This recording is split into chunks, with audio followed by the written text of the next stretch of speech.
기도드리옵나이다. 아멘. 우리 한번 인사하겠습니다. 사랑합니다. 축복합니다. 은혜 많이 받읍시다. 세계적인 영성신학자라고 할 수 있는 리차드 포스터라고 하는 사람이 쓴 책 가운데 영적 훈련과 성장이라고 하는 책을 썼습니다. 유명한 영성신학에 대한 고전 같은 책인데요. 그래서 포스트는 이렇게 이야기를 합니다. 하나님께서 그의 은혜를 받는 방편으로서 영적 삶의 훈련을 우리에게 주셨다라고 말합니다.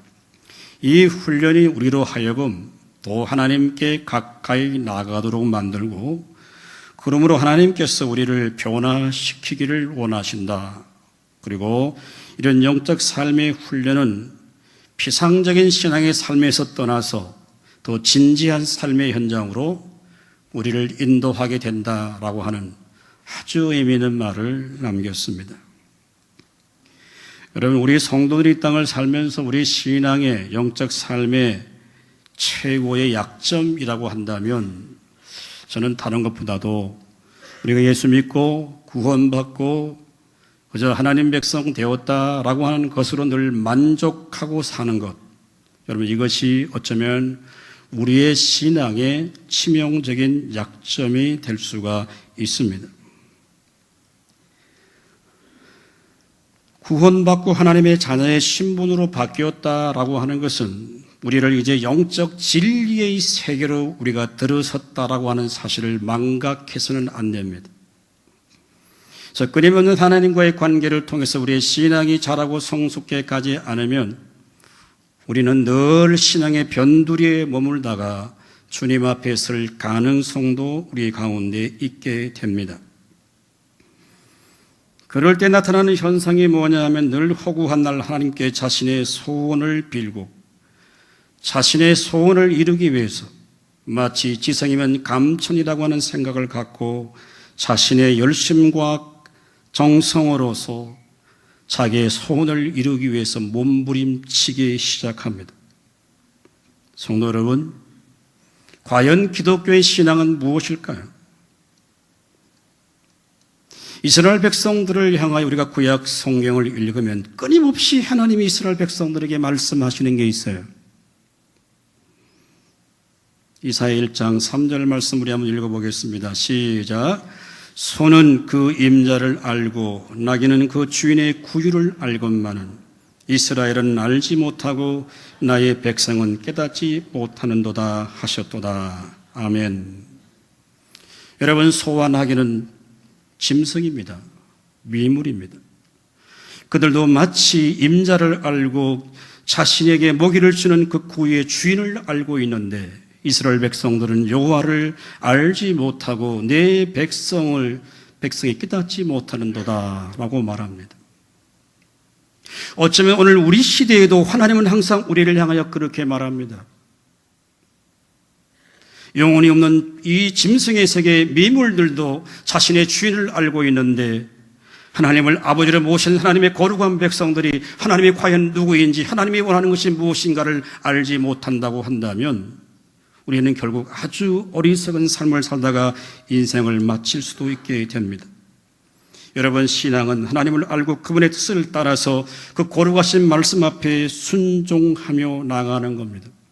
결국은 환경을 바꾸는 것이 아니라 자신을 바꾸고 자신을 변화시켜서 주님이 원하시는 그 요구 앞에 자신을 당당히 세우는 겁니다.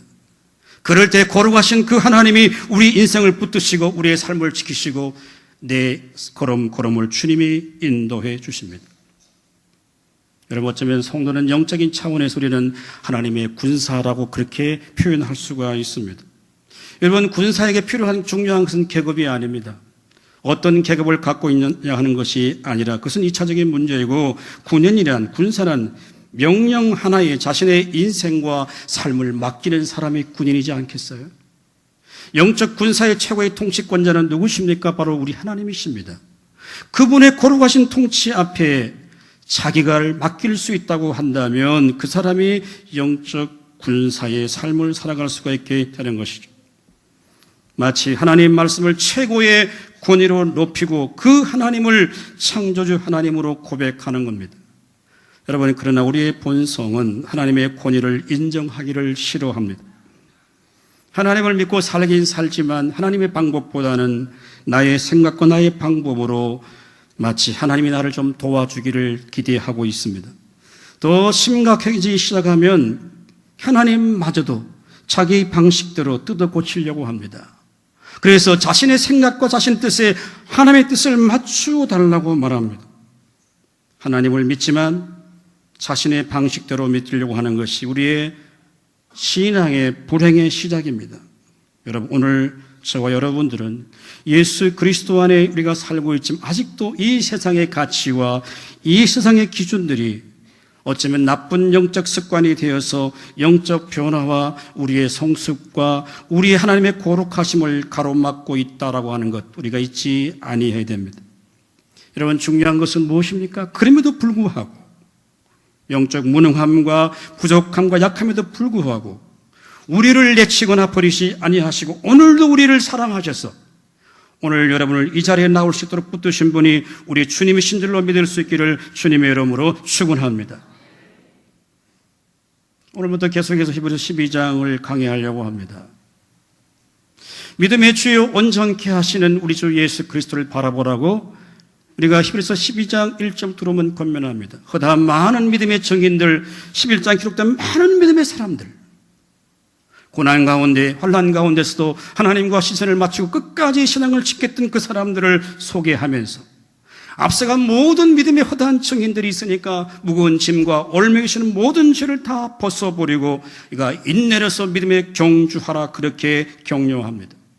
그리고 그 믿음의 경주를 할 때 그 목적이 어디에 있느냐? 우리 주 예수 그리스도이기 때문에 그분께 우리의 시선을 맞추고 믿음을 경주하라라고 말합니다. 그리고 이제 히브리서 기자는 이 편지를 받고 있는 독자들을 향하여 말합니다. 과거에도 고난과 시련을 당했고 현재도 어려움을 당하고 있는 그들에게 그 시련과 환난과 핍박이 하나님이 허락해 주시는 영적 훈련으로 이해하라라고 그렇게 말씀하고 있습니다. 왜냐하면 3절, 4절 이하에 그렇게 말합니다. 너희가 아직까지 죄와 싸우되 피 흘리기까지 너희가 싸우지 아니했다. 어쩌면 이 편지를 받고 있는 자들에게 순교의 그 시간이 점점 임박해 오고 있는 그들을 향하여서 너희가 아직 피 흘리기까지 너희가 싸우지 아니했다. 이제 하나님께서 너희를 사랑하시기 때문에 너희를 징계하시고 새로운 하나님의 영적 훈련이 너희들 가운데 있게 될 것이니까 그 영적 훈련을 감당할 것을 권면하는 말씀이 오늘 우리가 읽었던 본문입니다. 여러분 다 같이 5절 6절 말씀을 다시 한번 읽겠습니다. 시작. 또 아들들에게 권하는 것 같이 너희에게 권면하신 말씀도 잊었도다. 일러스되 내 아들아 주의 징계하심을 경히 여기지 말며 그에게 꾸지람을 받을 때에 낙심하지 말라. 주께서 그 사랑하는 자를 징계하시고 그가 받아들이신 아들마다 채찍질 하심이라 하였으니. 아멘. 우리 한번 따라합니다. 고난은 영적 훈련이다. 자, 오늘 히브리서 기자는 믿음의 경주를 할 때 그들이 당연히 받아야 될 훈련이 있다라고 말합니다. 왜냐하면 믿음의 경주라고 하는 것은 결코 쉬운 일이 아니거든요. 이 편지를 받고 있는 1세기 많은 그리스도인들이 신앙과 믿음을 지키기 위해 수많은 핍박과 고난과 어려움이 있었습니다. 예수를 믿는 그 이름 하나만으로도 여러분 사형장에 끌려가야 되는 그런 정박한 상황 속에 있을 때 예수를 바라본다고는 절대 쉬운 게 아닙니다. 그런데 우리가 앞서 보았지만은 주님께서는 십자가의 모든 부끄러움과 고난을 다 이겨내셨습니다. 그 이유가 무엇입니까? 보좌에 앉으신 그 영광의 순간을 바라보았기 때문이죠.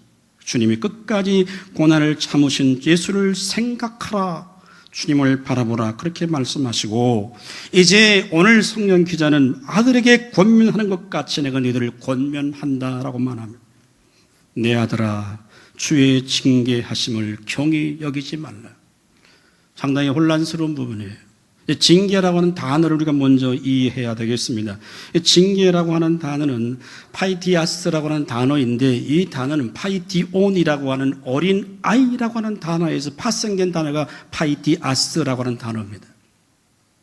그 때문에 징계를 단순히 어떤 매로 때린다는 의미보다도 여기에 우리 영어 성경에는 disciplining, 훈련이라는 단어로 번역되어 있습니다. 사실 우리 개역개정 성경 자연스럽지 않아요. 오히려 어쩌면 우리가 징계라고 이 많은 단어들은 훈련이라고 이렇게 읽어보면 좋겠습니다. 내 아들아 주의 훈련하심을 경히 여기지 말라라고 하는 말입니다. 여러분, 어린이가 뭔가를 잘못할 때 부모가 회초리를 들고 여러분 교육을 시킵니다. 육체적인 체벌을 가하면서 교육 훈련을 시킵니다. 마치 부모가 자녀를 양육하는 것처럼 하나님께서 성도를 양육해가는 방법, 그것이 고난 가운데 하나이다 라고 말합니다. 오늘 이 편지를 받고 있는, 히브리서를 받고 있는 그 일시대의 그리스도인들이 직면해 있는 핍박과 시련들, 하나님께서 그들의 믿음과 신앙을 더 성숙시키기 위해서 허락해 주신 일시적인 훈련의 과정이다라고 하는 겁니다. 그러므로 6절에 뭐라고 말합니까? 주께서 그 사랑하는 자들을 징계하시고라고 했어요. 주께서 사랑하시는 자를 훈련시킨다는 말이죠. 뒤집어보면 무슨 얘기입니까? 하나님을 사랑하지 않는 자에게 고난을 통해 그를 훈련하지 않으신다라고 하는 말과도 같은 말 아니겠습니까? 성도 여러분, 우리에게 지금 고난엔 두 가지 의미가 있다고 생각합니다. 우리가 하나님 말씀대로 살지 않고 불순종에 당하는 고난이 있다고 한다면 빨리 하나님 앞에 나와 회개해야 돼요. 그런 애가 신앙을 지키고 믿음을 지키고 신앙을 살아감에도 불구하고 내게 고난과 이해할 수 없는 예기치 못한 그런 고난과 핍박과 혼란이 있을 때 그것은 하나님 우리를 사랑하시기 때문에 우리를 연단시키기 위해서 우리를 훈련하신다고 하는 생각을 잊지 아니해야 됩니다. 이 훈련은 다시 하나님과 우리 아버지와 우리의 아들과의 관계를 새롭게 형성시켜 주는 것입니다. 징계, 즉 영적 훈련이 하나님과 우리 사이를 하나님과 자녀의 관계로 맺고 있다라고 하는 거예요. 그 성경은 뭐라고 말합니까? 징계가 없으면 자녀가 아니라고 말하지 않습니까? 사생자이다고 말합니다. 쉽게 말하면 부모 없는 자식이 있다라고 하는 거죠. 오늘 우리가 이 땅에서 믿음의 삶을 감당하며 당하는 수고많은 여러 가지 고난과 시련과 어려움이 있다고 한다면 하나님이 우리를 훈련시키시고 우리를 다듬어 가시는 과정인 줄로 믿을 수 있기를 주님의 이름으로 축원합니다. 여러분, 야고보 사도도 이렇게 편지합니다. 야고보서 1장 12절 말씀 다 같이 읽습니다. 시작. 시험을 참는 자는 복이 있나니 이는 시련을 견뎌낸 자가 주께서 자기를 사랑하는 자들에게 약속하신 생명의 면류관을 얻을 것이기 때문이라. 아멘. 자, 여기 말하는 시험은 사단이 마귀가 요구하는 그 템테이션이 아니에요. 하나님이 우리를 연단시키기 위한 테스트입니다. 여기 시련은 트라이를, 역경, 어려움. 왜 하나님이 우리에게 주시느냐? 우리를 연단시키시고 우리를 훈련시키기 위한 하나님의 방법이 있다라고 하는 겁니다. 구약의 대표적인 한 사람이 있습니다. 창세기 39장에 보면 우리가 잘 아는 요셉이 나옵니다. 형들에게 미움을 받아서 어디로 갑니까? 애굽으로 데려갑니다. 보디발의 집에 들어가 종살이를 합니다. 주인의 신임을 받아서 모든 재산을 관리하는 그야말로 청지기 소위 총무의 직을 감당합니다. 그런데 어느 날 어떻게 합니까? 보디발의 아내 유혹을 받습니다. 요셉은 그 엄난한 유혹을 능히 이기고 하나님 앞에 지득지할 수 없다는 생각을 갖고 시켰는데 결과는 어떻게 되었습니까? 감옥으로 들어갑니다. 여러분. 그런데 성경은 우리에게 뭐라고 기록해 놓고 있습니까? 창세기 39장 2절 말씀으로 다 같이 있습니다. 시작. 여호와께서 요셉과 함께 하심으로 그가 형통한 자가 되어 그의 주인 애굽 사람의 집에 있으니. 아멘. 여러분, 이런 형통이 어디 있습니까? 형통한 자가 되었는데 형들의 명을 받고 감옥에 가 있어요. 여러분, 무슨 형통이 감옥에 들어 잡혀요? 죄를 지은 것도 아니에요. 죄와 싸워 이겼는데 결과가 어디가 있어요? 감옥에 가서 옥살이를 하고 있는 거죠. 자, 성경은 이렇게 기록하고 있습니다. 시편 105편 17절부터 우리 한번 읽어봅니다. 시작. 그가 한 사람을 앞서 보내셨으며 요셉이 종으로 팔렸도다.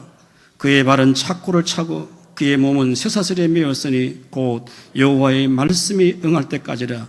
그의 말씀이 그를 단련하였도다. 아멘. 여러분, 하나님의 말씀이 응답될 때까지 요셉을 하나님이 다루셨다라고 하는 말이죠.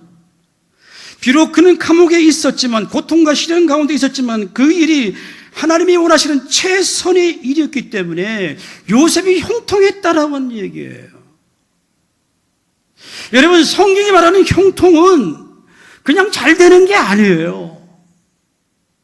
어느 날 땅 사놓으니까 그냥 5배 올랐다, 이게 형통이 아닙니다. 아무 걱정 없이 잘 먹고 산다는 게 형통이 아니에요. 그 여러분의 인생 속에 정말 주님의 간섭이 있느냐고 하는 거예요. 하나님의 섭리가 있느냐고 하는 거예요. 그게 없다면 하나님의 형통과 아무 상관이 없습니다. 하나님의 손길이 있고 간섭이 있다고 한다면 절망에 떨어지는 감옥 가운데 있지만 그게 실패의 자가 아니라 하나님의 형통인 줄로 믿을 수 있기를 주님의 이름으로 축원합니다. 여러분, 우리가 소원하는 형통은 이런 것들이 아니에요. 내가 예수를 믿으면 적어도 뭔가 이런 건 내가 좀 되어야 되지. 내가 교회 이렇게 봉사하고 헌금하고 충성하면 뭐 자식들이 좀 잘 취업도 착착착 되고 그렇게 돼야지. 하나님 주신 복이지. 잘 들으십시오. 성경 어디에도 예수를 잘 믿어서 환경이 개선되거나 여러분의 삶의 질이 좋아진다고 하는 것은 한 군데도 없습니다. 찾아보십시오, 있는지. 하나님께서 우리의 편이 되시고 우리를 형통케 인도하신다고 하는 것은 우리가 환난과 고난과 시련을 면케해 주는 것이 아니라 예수 그리스도 안에 있는 성도들은 하나님이 나를 부르셨고 나를 구원하시기 때문에 우리가 영원하고 영광된 자리에 갈 것임을 확신하는 거예요. 고난이 있어요. 시련이 있어요. 어려움이 있어요. 그럼에도 불구하고 그분이 나를 부르시고 나를 선택해 주셨다고 한다면 어떤 상황 속에서도 하나님이 나를 영광의 자리로 인도하실 것을 확신하는 것. 그것이 주님이 향하신 우리의 믿음의 태도인 줄로 믿을 수 있기를 주님의 이름으로 축원합니다.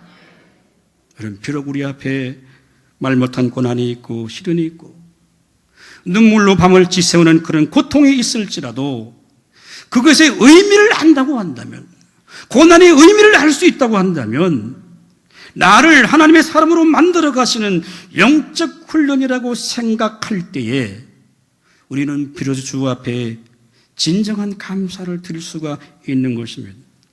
여러분, 누가 고난을 만나고 환난을 만날 때 기뻐할 사람 몇 사람 되겠어요? 목사도 마찬가지예요.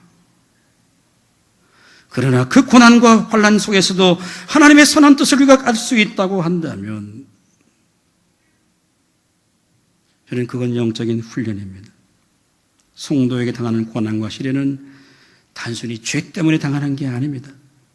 우리를 하나님의 자녀로 만들어 가시기 위한 하나님의 방법이에요. 여러분, 사람은 좀 잘 되면, 뭐가 잘 형통해지면 교만합니다. 자신이 원하는 대로 되면, 자식만 좀 잘 돼도 뭐 자랑하고 싶고 드러내고 싶고 과시하고 싶고 뭐 자화세를 부리고 싶잖아요. 그러나 우리가 믿음 생활에 고난과 어려움을 당하면 사람이 진지해지기 시작합니다. 자기라는 우상이 서서히 깨어지기 시작합니다.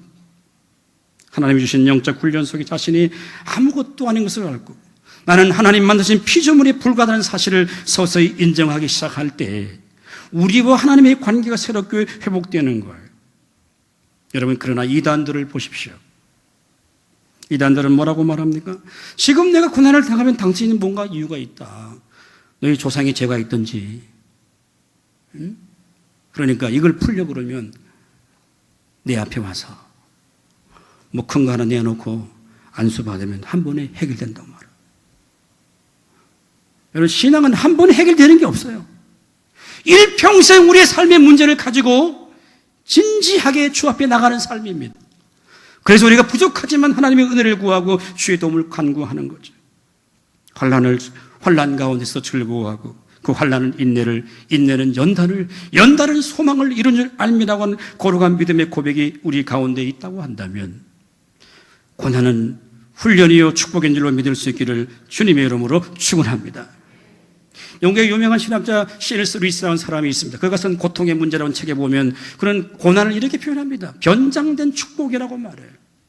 고난 자체가 우리에게 복이 될 수 없어요. 그러나 그는 변장하고 있는, 뭔가 가려놓고 있는 그 축복으로 내게 다가오고 있다라고 말합니다.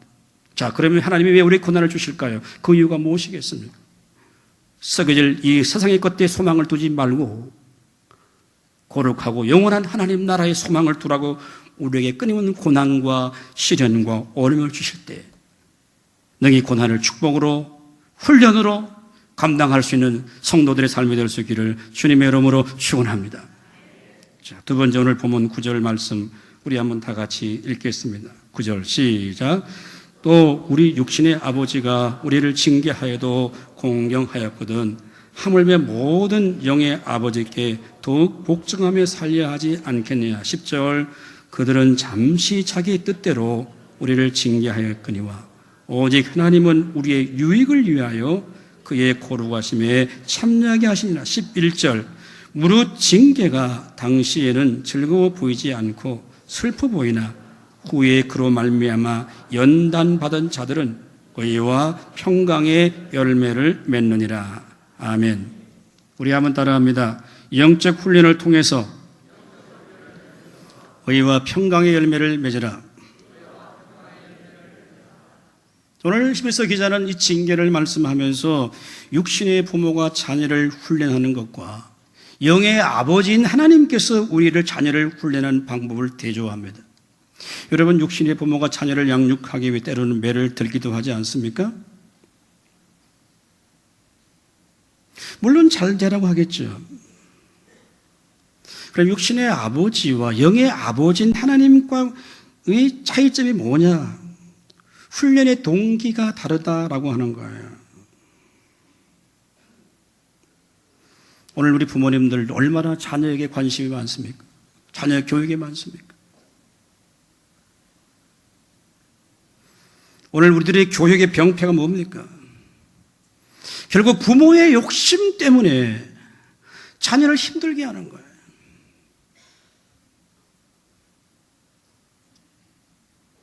제가 얼마 전에 고백을 했지만 저에게 똑같은 그런 모습이 있었던 것을 제가 인정하고 고백합니다. 부모의 자존심이 더 큽니다. 자기는 학교 다닐 때 수학 30점, 40점 먹어놓고 아 보고는 맨날 90점, 100점 먹으라 하니까 아가 돌잖아요. 또라이 대뿐나니까. 그걸 아셔야 돼요. 부모의 욕심이에요. 근데 오늘 성경은 뭐라고 말합니까? 하나님 우리를 징계하시면 어떤 거라고 말합니까? 우리의 유익을 위해서 준다라고 말합니다. 우리의 유익을 위해서.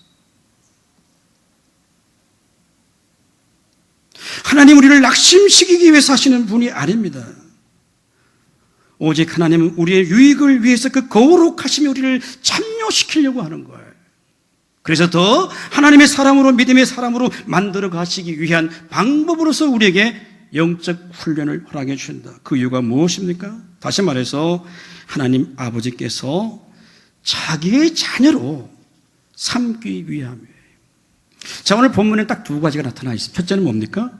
하나님의 거룩하신 성품에 참여하기 위해서. 바꿔 말하면 하나님을 닮고 예수를 닮으라고 우리에게 고난이라고 하는 훈련을 허락해 주신다라고 하는 것이고, 두 번째 11절에는 연단을 받은 자들이 하나님의 의와 평강의 열매를 많이 맺기 위해서.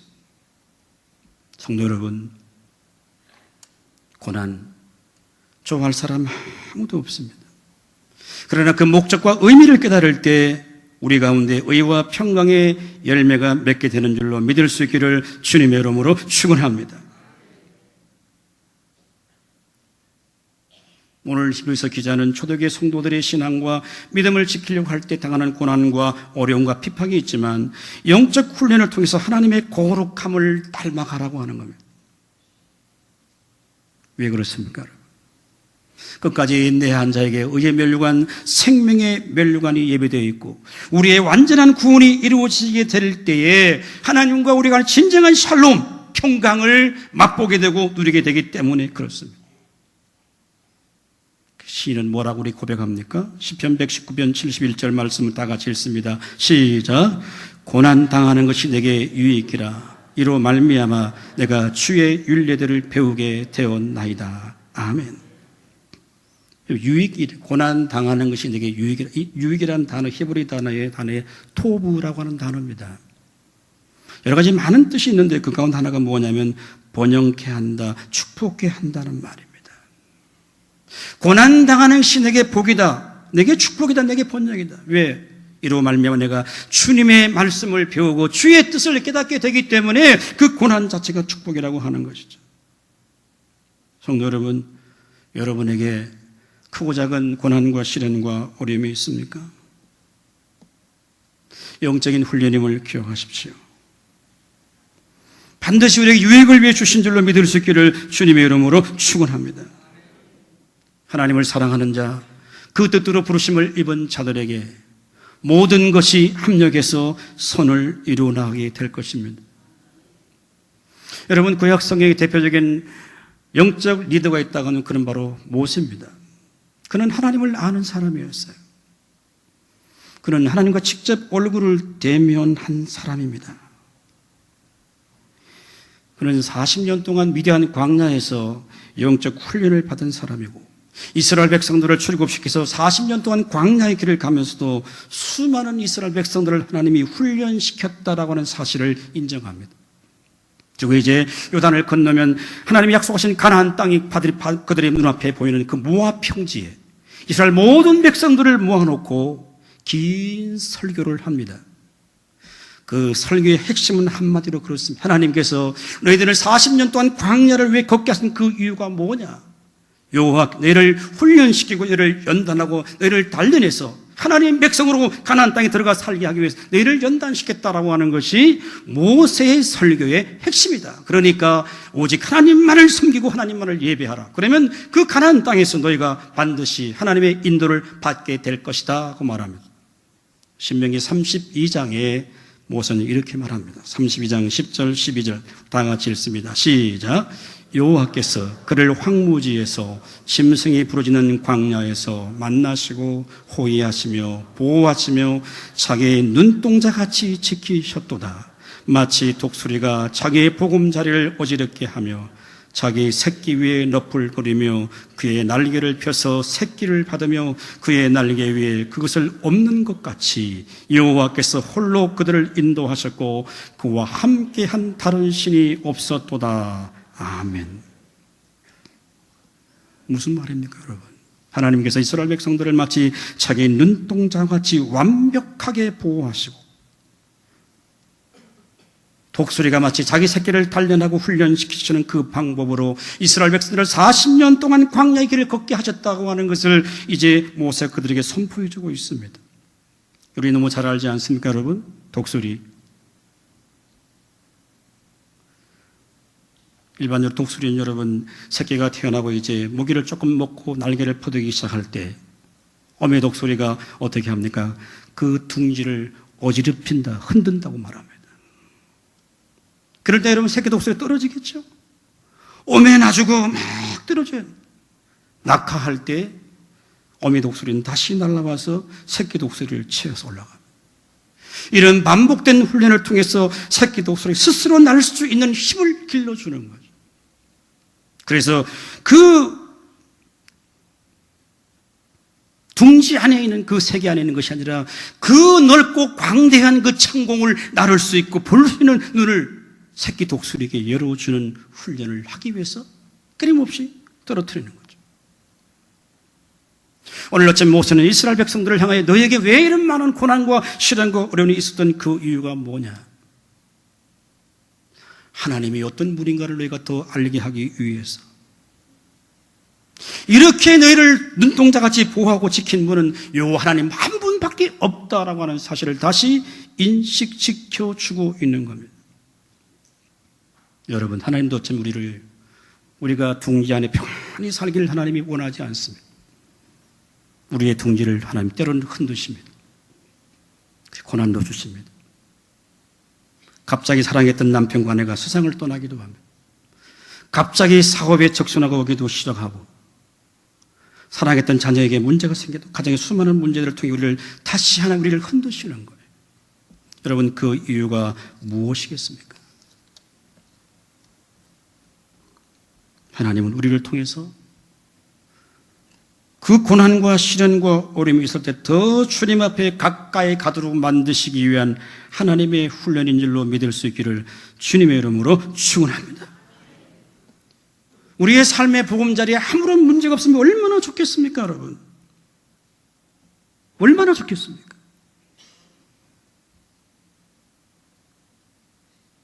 편안하게 사는 것이 평안이 아닌 줄로 아시기를 바랍니다. 편안이 하나님이 주신 평안이 아니에요. 내가 지금 편리한 삶을 살고 있다고 해서 그것이 주님이 주신 평안이 아니에요. 그러나 고난과 시련과 어려움이 있다고 하더라도 그 의미를 깨닫고 우리가 그 고난을 통해서 의의 열매를 맺어갈 수 있다고 한다면, 하나님을 더 신뢰할 수 있다고 한다면, 그것이 하나님께서 우리에게 허락해 주신 영적인 축복인 줄로 믿을 수 있기를 주님의 이름으로 축원합니다. 여러분, 우리 하나님은 우리가 고난을 당하고 어려움을 당할 때 결코 우리를 외면하시는 분이 절대 아닙니다. 우리를 자기 눈동자같이 보호하십니다. 우리가 이 세상에서 믿음의 날개를 가지고 영적 상승 기류를 타고 갈 수 있도록 더 끊임없이 은혜를 베풀어 주십니다. 이해할 수 없고 알 수 없는 고난과 시련이 우리 가운데 있다 하더라도 그것을 영적인 훈련의 기간임을 인정하시고 믿음으로 감당해 나갈 때 날마다 의와 평강의 열매를 맺고 이 땅에 살면서 천국과 하나님 나라를 경험하는 성도들의 삶이 될 수 있기를 주님의 이름으로 축원합니다. 여러분, 고난은 영적인 훈련입니다. 영적 훈련을 통해서 의와 평강의 열매를 맺은 하나님, 우리를 하나님의 사람으로 만들기 위한 하나님의 방법이라는 사실을 인정할 때 우리는 어떤 상황 속에서도 오직 하나님을 신뢰하고 그분을 섬길 수 있는 성도들의 삶이 될 수 있기를 주님의 이름으로 축원합니다. 오늘 찬양드리고 함께 기도하기를 원합니다. 괴로울 때 주님의 얼굴 보라, 평화의 주님 바라보아라. 함께 찬양하겠습니다.